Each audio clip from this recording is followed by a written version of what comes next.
Mais uma vez, boa tarde, bem-vindos a essa casa de oração. Eu peço a todos que cerrem os olhos, vamos acalmando os nossos corações, as nossas mentes, agradecendo a espiritualidade amiga pela presença, agradecendo ao nosso querido Mestre Jesus, que nos acompanha nessa caminhada terrena. Vamos agradecer em forma de oração a prece que Jesus nos ensinou. Pai nosso que estais nos céus, santificado seja o vosso santo nome. Venha a nós o vosso reino, seja feita a vossa vontade, assim na terra como nos céus.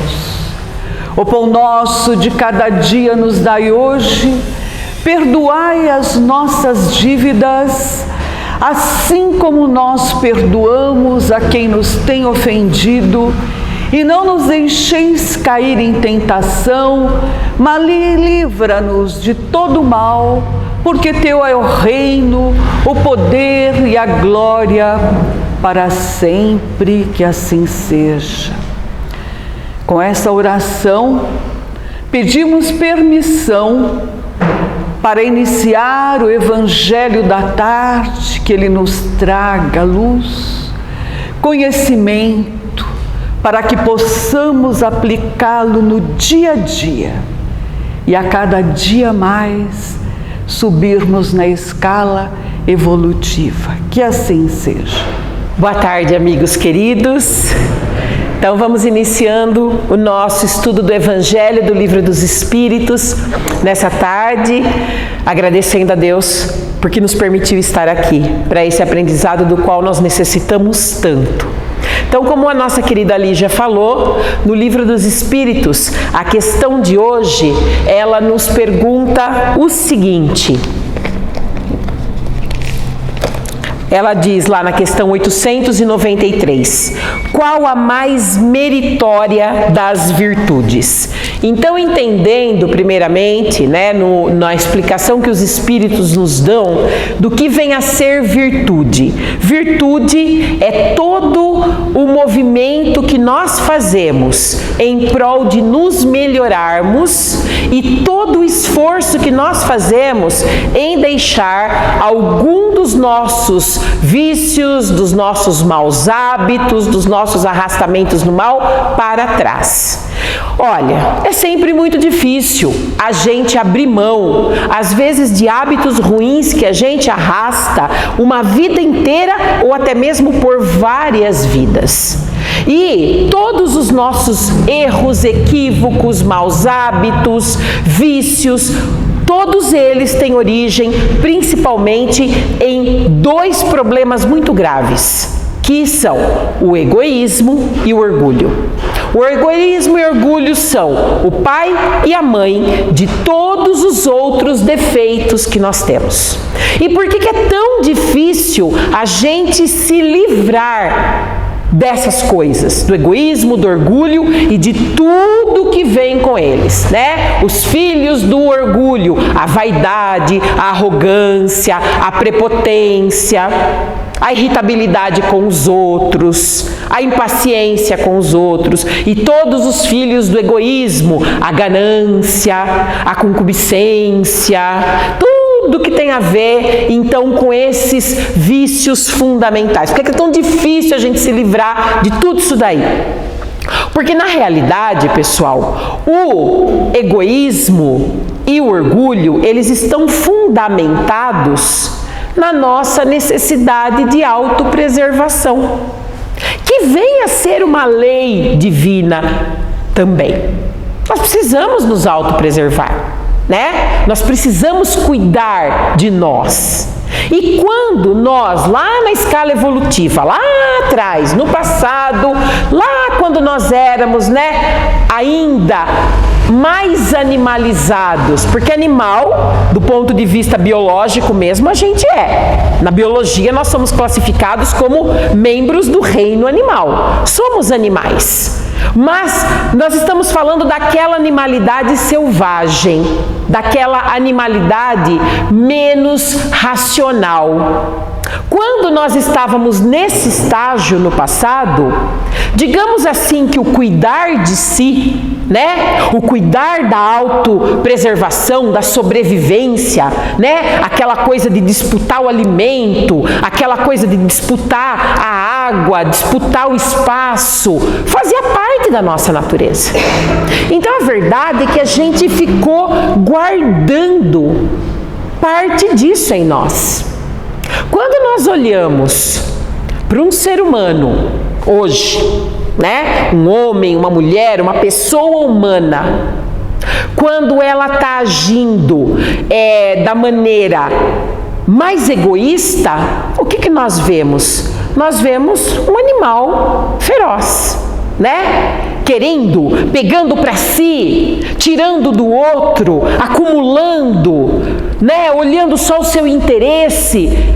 É como se nós estivéssemos vendo um animal selvagem, um tigre, um leão, um urso, brigando pelo seu naco de carne, brigando pelo seu espaço. Então a gente vê bem que isso está na nossa origem. E quando nós deveríamos então estar aproveitando a nossa evolução, nos transformando em seres mais sutis, a gente ainda não está conseguindo, a gente fica preso nessa selvageria. A gente fala assim que a gente está tentando evoluir para ser anjo. Meus amigos, na verdade, nós estamos tentando evoluir ainda para ser humano, para ser gente, que nem gente ainda direito a gente consegue ser. A nossa humanidade ainda, a gente está devendo. Então a gente ainda, mas está muito longe de buscar angelitude, a gente está buscando humanidade. Quantas vezes nós olhamos para os seres humanos e vemos que no ser humano falta humanidade, humanidade de uma pessoa para com outra. Então a gente vê que a gente ainda está muito preso a isso. E o orgulho também, O orgulho é aquela coisa de personalismo. O que é o orgulho? É eu achar que eu sou o cristalzinho, de eu achar que eu sou o alecrim dourado na história. Ou seja, acontece as coisas para os outros passam seus perrengues, mas eu não, De alguma forma, eu sou especial. Eu sou único para Deus. E é verdade. Eu sou única para Deus. Deus me ama imensamente. Só que tem um detalhe. Também Ele ama todos os outros. Criaturas dele. Do mesmo jeito. Único e especial que Ele me ama. E isso às vezes a gente tem dificuldade de aceitar. Que a gente é especial para Deus. Mas que os outros também são. E que tudo aquilo que é lícito para mim, também é lícito para o outro. Se eu quero felicidade, respeito aos meus sentimentos, um olhar generoso para comigo quando eu erro, o outro também tem da mesma maneira os mesmos direitos. Eu não sou especial além de ninguém, eu sou especial tanto quanto todos somos especiais, eu não sou especial além. E o orgulho justamente nos faz acreditar que somos diferenciados. É o que os espíritos chamam então do personalismo, que se coloca acima do nosso bom senso. Então, esse personalismo, essa coisa do eu, O eu que toma conta. E esses dois vícios, esses dois defeitos, que são o egoísmo e o orgulho, que a gente não consegue eliminar, eles são a culpa, a causa primária de todos os outros que vêm. E a virtude é justamente a capacidade que nós temos de ir contra isso. Dessa origem, desse animalismo que vem lá atrás em mim, que eu consigo, de alguma forma, ir me libertando disso no caminho de eu me humanizar, de eu entender que eu não sou mais aquele bicho, de eu entender que eu não sou essa criatura que tem direitos especiais que os outros não têm, e começar a olhar para o outro com o olhar que eu tenho por mim mesma, seguindo a regra de ouro do Cristo.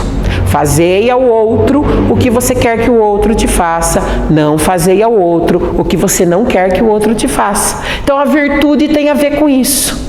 E aí todas as virtudes que nós conhecemos, a indulgência, a paciência, a bondade, a doçura, a gentileza, todas as virtudes são esforços nesse sentido, porque todas elas são filhas de uma única coisa, que é o amor. O amor que nos faz ter esse sentimento de sermos parte de um todo. Que todo é esse? As criaturas de Deus. Em todos os universos, em todos os planetas, em todos os lugares, de todas as espécies. Eu não sou mais amada por Deus do que é amado por Deus aquela planta. Porque aquela planta é um ser num estágio muito primitivo ainda, que ela não tem entendimento de que ela é uma criatura divina, mas um dia ela sai do reino vegetal e vai para o reino animal. E ela vai caminhar até a angelitude também. Entender que, portanto, feri-la é ferir o todo do qual eu faço parte, que é o todo das criaturas de Deus. Então esse esforço, ele é bendito, seja na virtude que for. Tudo que você conseguiu em você melhorar, em você cultivar uma virtude, seja ela qual for. E acreditem, amigos queridos, todos nós aqui temos virtudes também, sim. Algumas que nós já consolidamos, algumas que já estão em nós. Então pare e pensa. Observe em você, que característica eu já consegui firmar em mim no bem? É uma virtude consolidada. E a sua virtude não é melhor do que a minha, nem a minha é melhor do que a sua. E a gente não precisa se comparar, porque nós estamos todos no caminho. Agora, quando Kardec pergunta para os espíritos: ah, Valéria, que bonito, caiu o copo, que molhou tudo, olha. Pronto, vamos deixar e vai secar depois. Agora que eu vi. Então, quando Kardec pergunta para os espíritos qual é a mais meritória das virtudes, eles dizem isso, eles falam todas são maravilhosas. Mas a mais meritória é aquela que está fundamentada no mais legítimo desinteresse pessoal. Porque o interesse pessoal é orgulho e egoísmo. Então, sempre que eu tenho uma vista em mim primeiro, sempre que eu faço qualquer coisa, ainda que seja bom, mas visando algo que me beneficie primeiro, é sinal de que eu ainda não consolidei a virtude muito bem. Então, por isso que eles dizem isso. E vem a ser completado perfeitamente pela lição do Evangelho da Tarde. Que o Evangelho da Tarde fala, né? Que a minha mão direita não saiba o que dá a mão esquerda. E fala então da benemerência sem ostentação, né? O bem feito sem ostentação. E aí Jesus nos ensina de uma maneira linda, porque ele é contado pelos evangelhos, no caso aqui o Evangelho de Mateus, que conta para nós daquele momento em que Jesus estava sentado diante do gasofilário. Esse gasofilário era um tipo de uma bacia, né? Ou algo parecido, uma pia, onde as pessoas jogavam moedas. E era legal porque geralmente era de um material, um metal ou uma pedra que quando jogava a moedinha e batia lá dentro fazia bastante barulho. E aí, os que tinham mais posses gostavam muito de jogar as moedas no gasofilário e fazer aquela barulheira das moedas caindo. Fazia todo aquele alarde e todo mundo virava e olhava, olha quanta moeda jogada no gasofilário. E Jesus foi percebendo, foi olhando e analisando a postura daqueles que iam chegando. Até que chegou a viuvinha, pobre, porque na época, né, uma mulher quando enviuvava, muitas vezes ela ficava sem nada, né, porque a herança ia para os filhos homens, então muitas vezes a viúva ficava completamente, as mulheres não tinham a possibilidade de trabalhar, muitas ficavam até mesmo na mendicância, né, quando não tinham o seu marido mais vivo ao lado delas. Então era muito comum que as viúvas fossem bastante carentes, principalmente se elas tivessem crianças pequenas ainda. E era o caso desta, né? Uma senhora bastante pobre, que tinha filhos pequenos, que estava viúva, e ela chega com 2 moedinhas bem pequenas e envergonhada, ela coloca as moedinhas bem devagarzinho no gasofilário, que era para nem fazer barulho, para ninguém notar, e sai rapidinho. Mas ela coloca as moedinhas quando ela poderia não ter colocado, tendo em vista de que ela era uma pessoa carente. E aí Jesus diz aos apóstolos que em verdade eu vos digo, ele disse, maior foi a doação da viúva, o óbolo da viúva, né? Ou seja, o que ela doou. E aí diante disso a gente vai ver se desenrolar uma série de ensinamentos lindos que a gente vai tentar refletir juntos um pouquinho nessa tarde. O que é a verdadeira caridade? O que é a verdadeira caridade? Muitas vezes a gente pensa que a caridade é sempre o doar coisas materiais. E não podemos dizer que isso não é uma coisa importante, porque é. Principalmente no mundo onde a justiça social ainda não se implantou. Onde existem discrepâncias muito grandes entre as posses das pessoas, né? Então, nesse mundo, a caridade, ela vem fazer um papel de compensação, de exercer justiça. Aliás, no próprio Livro dos Espíritos, quando nós estudamos a lei de caridade, vamos perceber que a lei de caridade, ela não se chama lei de caridade, ela se chama lei de amor, justiça e caridade. Mas é uma única lei, porque inclusive é a mesma coisa, porque inclusive não tem como ser caridoso verdadeiramente, não tem como ser amoroso se não se for justo. Da mesma maneira, toda justiça é caridosa. Tanto é que Emmanuel vem dizer para a gente que a injustiça, ela sempre se desenrola na perversidade, porque toda injustiça, todo ato injusto, ele é perverso para aqueles que estão sendo, por assim dizer, desprestigiados diante daquele ato injusto. Né? Então torna-se uma perversidade. Da mesma maneira, a verdadeira justiça é caridosa, ela é amorosa. Então, na caridade material, nós vamos perceber que existe então o equilíbrio da balança.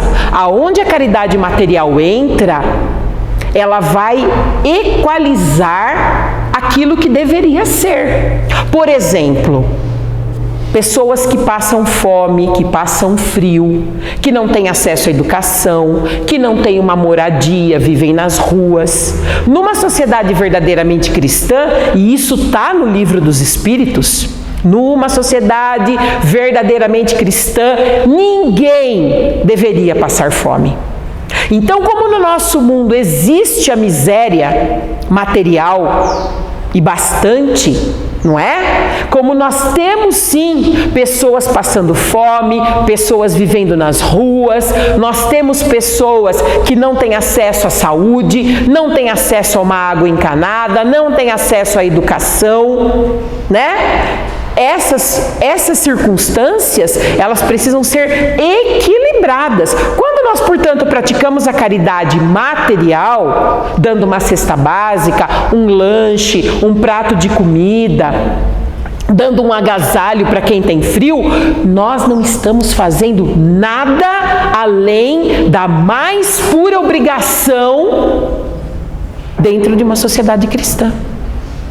Por isso que os Espíritos falam, explicam nesse próprio evangelho, dizendo que quem dá com ostentação, quem pratica esse tipo de caridade com ostentação, deixando as pessoas verem, né? Olha, fulano está fazendo uma obra de caridade, está doando a sopa, está dando cesta básica, está alimentando, está dando a roupa. Quem faz isso por ostentação já ganhou o seu reconhecimento do ser humano e nada mais lhe resta, eles dizem, do que pagar agora pelo seu orgulho. Por que eles falam? Eles falam, nossa, mas a gente pode pensar, que dureza também dos espíritos, né? Quer dizer, eu fiz a caridade, tá bom, eu sou meio vaidosa, eu gostei que viram, né? Coisa e tal, sim, discretamente, né? Ainda como eles falam, né? Aquele que tenta dar sem ostentação, tomando cuidado para que vejam a pontinha do meu benefício, né? Para eu parecer humilde. Mas que só lhe resta receber a pena por seu orgulho. A gente fala, poxa, tudo bem, né? Ok que eu já ganhei dos outros estarem me vendo com bons olhos, mas eu ainda tenho que ser punida? Sim, porque ao dar, eu não estava fazendo nada demais a não ser reparar o equívoco da nossa sociedade materialista e egoísta. Porque a nossa sociedade humana, aqui na Terra, é materialista e é egoísta. Então, se eu tenho a possibilidade de ajudar, eu não estou fazendo nada demais em ajudar. Nada demais. Pelo contrário, eu estou tendo a oportunidade de servir. Esse deve ser, na realidade, o nosso sentimento quando nós fazemos qualquer ajuda de natureza material. Qualquer uma, meus irmãos. Desde a moedinha que se dá num semáforo, desde um prato de comida que se dá a quem passa na sua casa pedindo, desde o mantimento que a gente traz aqui no centro para ajudar a montar as cestas básicas que são montadas, nós estamos tendo a oportunidade de auxiliar na correção das discrepâncias criadas pelo egoísmo na Terra. Então, graças a Deus que eu estou tendo essa oportunidade. Sou eu quem estou em débito. Eu preciso entregar o meu mantimento aqui e quando eu entregar ele, eu falo, obrigada, meu Deus, pela oportunidade, Senhor, obrigada. Quando eu der alguma coisa para uma pessoa em necessidade, eu agradeço e digo, obrigada, meu Deus, obrigada, meu irmão, por estar me permitindo te servir e aplacar a minha pena, que é a pena de eu ser uma pessoa que tenho mais do que necessito. É esse o espírito, na realidade. Então, a caridade material é necessária? Claro que é, porque é um mundo em desequilíbrio, é um mundo injusto, é um mundo onde existe muita discrepância e eu faço a caridade material para diminuir essa discrepância, para a gente chegar no equilíbrio. É a lei, não é uma lei nova, é uma lei antiga. Entre os judeus, essa lei já era cumprida por determinação das próprias leis de Moisés, que o povo hebreu cumpria. Naquela época, coisas como, por exemplo, plantar em círculo, era uma obrigação, né? Então nós aprendemos, por exemplo, numa palestra de Haroldo Dutra Dias, ele explica isso muito bem, né? Os terrenos, como é até hoje, na maior parte das vezes são retangulares ou quadrados. E aí, a pessoa devia plantar no terreno todinho, plantar bem bonitinho, mas na hora da colheita, os hebreus, né, a lei mosaica mandava que se colhesse em círculo. De modo que quando você colhia em círculo, as pontas, as bordas sobravam. E aí, o dono da terra, que fez a sua colheita em círculo, abria para que as viúvas, para que as pessoas doentes, para aqueles que eram desprovidos, pudessem vir e colher das bordas para si. Né? Era uma obrigação, era lei. Outra lei dizia que se algo caísse no chão, ou quando você estivesse comprando, ou quando você estivesse colhendo, o que caía no chão você não podia pegar. Também era dos pobres, também tinha que ser dado. Caiu no chão, não é seu, entrega.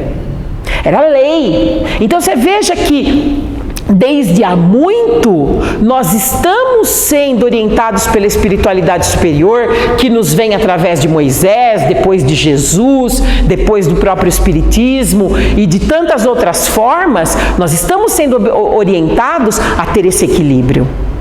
Mas a caridade material não é a única caridade que se pode fazer. Na realidade, a caridade material é até a mais fácil.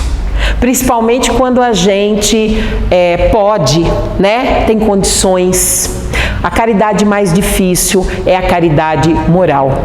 Aquela caridade que consiste sim em dar ao faminto o pão, em dar ao doente o remédio, em dar à pessoa que está com frio um agasalho, mas também em dar à pessoa difícil a paciência, mas também de dar à pessoa em erro a nossa tolerância, mas também em dar à pessoa ignorante as luzes do nosso esclarecimento, do modo que for possível.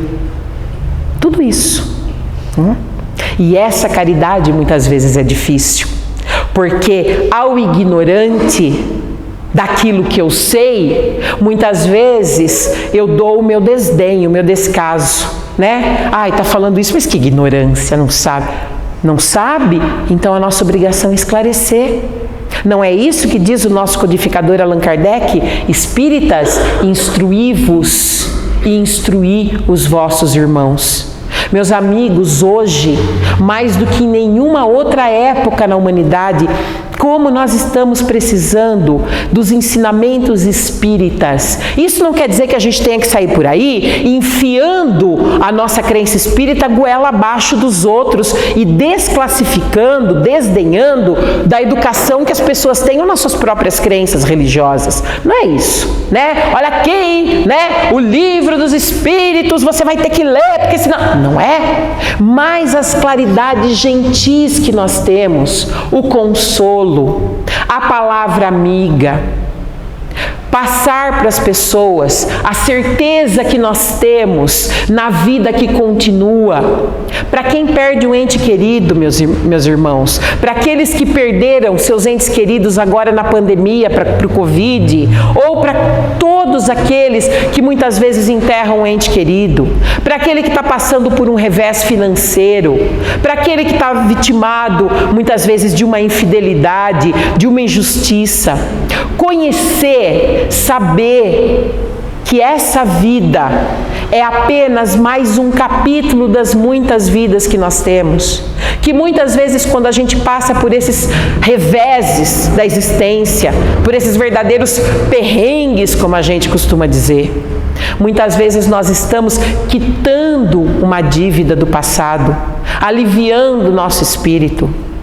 Passar através de uma conversa amiga que o perdão liberta quem perdoa, na verdade, que não faz com que aquele que fez o mal não tenha que arcar com o mal que fez, mas que na verdade ele vai arcar sim, mas que está na mão da justiça divina indicar o como, e da justiça humana também, é claro, mas que guardar a amargura só é peso para a gente.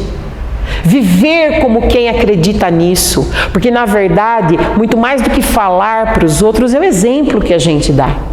Sendo uma pessoa mais suave, sendo uma pessoa indulgente, porque é muito bonito, no Livro dos Espíritos, tem uma questão que Kardec pergunta, fala assim, o que é a caridade entendida por Jesus?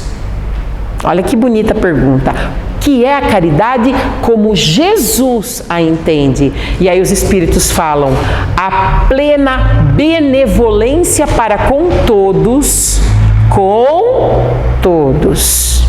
aquele que é do partido político oposto, aquele que tem uma inclinação de sexualidade diferente da minha, aquele que é do outro país, aquele que é o imigrante que veio para o meu país para tentar a vida e também está procurando emprego, disputando comigo, aquele que é desagradável, para com todos. Benevolência indulgência para com os defeitos alheios e perdão das ofensas. Essa é a caridade entendida por Jesus. 3 coisas: bondade, indulgência e perdão.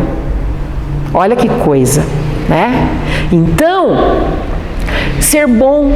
O que é ser bom, pessoal? Ser bom é ser espírita? Não. Porque para ser bom, você não precisa ser espírita, tampouco você precisa ter uma religião tradicional. Né? Ser bom, todo mundo sabe o que é. É aquilo que eu quero encontrar nos outros. É quando eu vou ao médico e eu quero que o médico seja uma boa pessoa.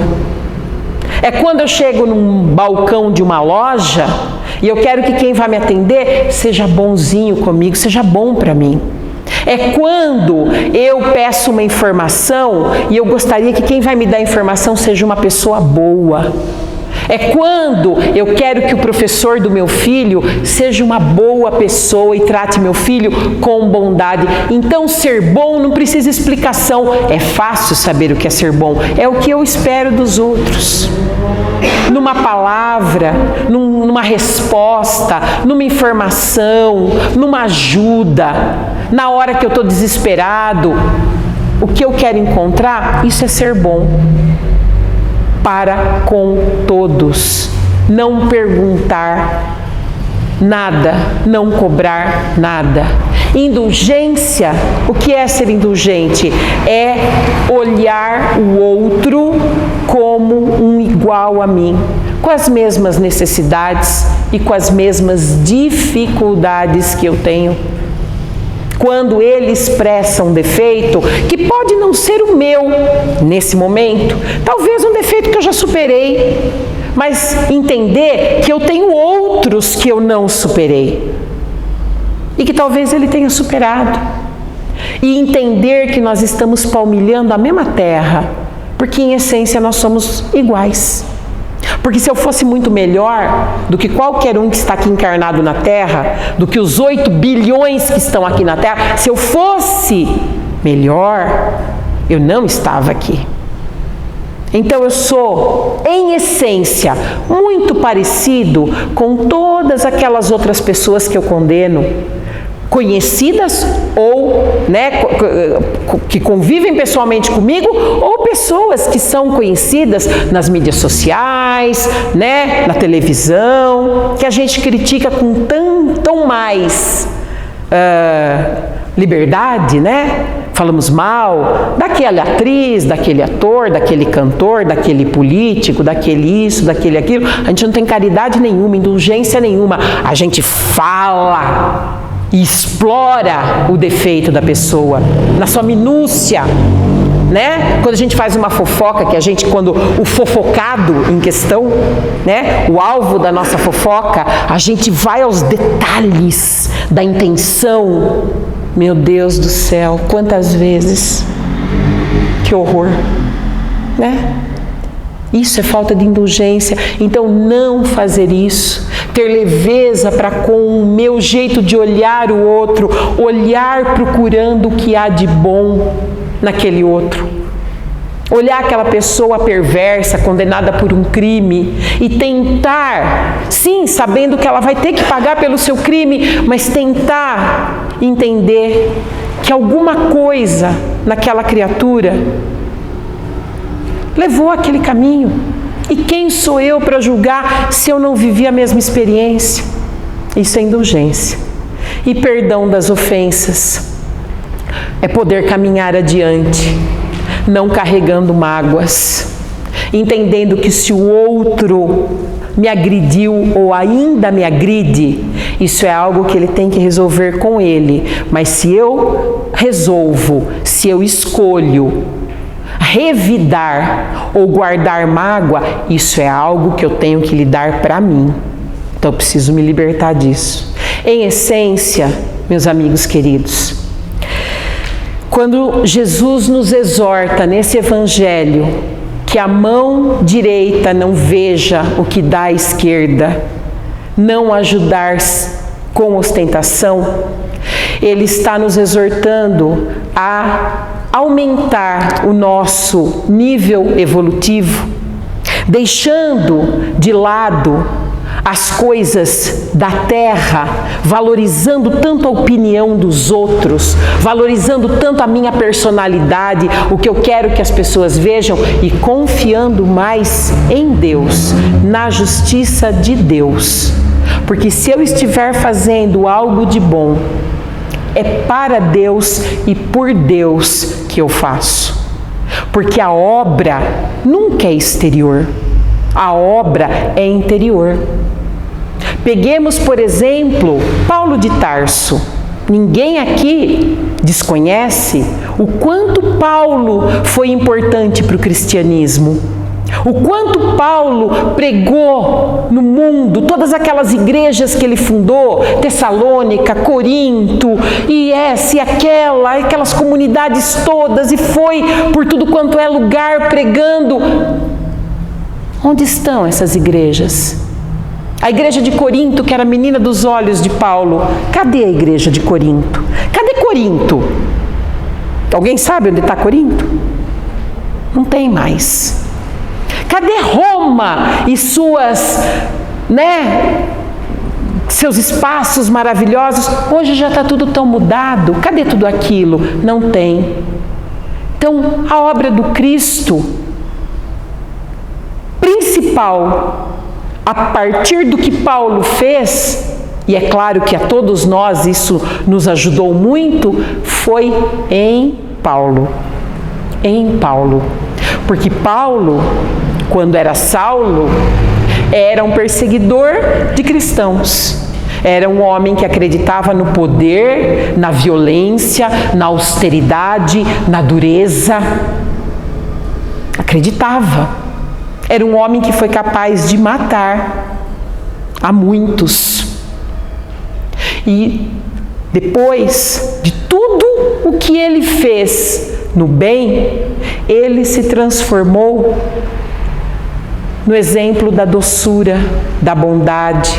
Ele se transformou no Pai amoroso de tantos. E quando ele desencarna, que Jesus vê no que ele se transformou, diz para ele: vem, Paulo, vem ser feliz.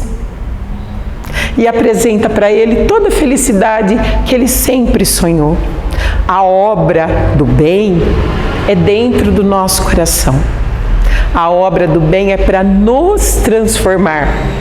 É o Cristo convidando a gente, dizendo: vem, vem, vem ser feliz. Que Jesus nos abençoe a todos. Uma boa tarde. Que nós recebemos da espiritualidade superior, através do passe, através das palavras benditas do Livro dos Espíritos e do Evangelho de Jesus. Que Jesus nos fortaleça a todos, para que a gente possa ser embaixador do Cristo onde nós formos, em todas as circunstâncias e com todas as pessoas. Que o bem possa fazer morada no nosso coração e nos transformar de dentro para fora. Uma boa tarde a todos, vamos em paz e que o Senhor Jesus nos acompanhe. Amém. Graças a Deus, graças a Jesus.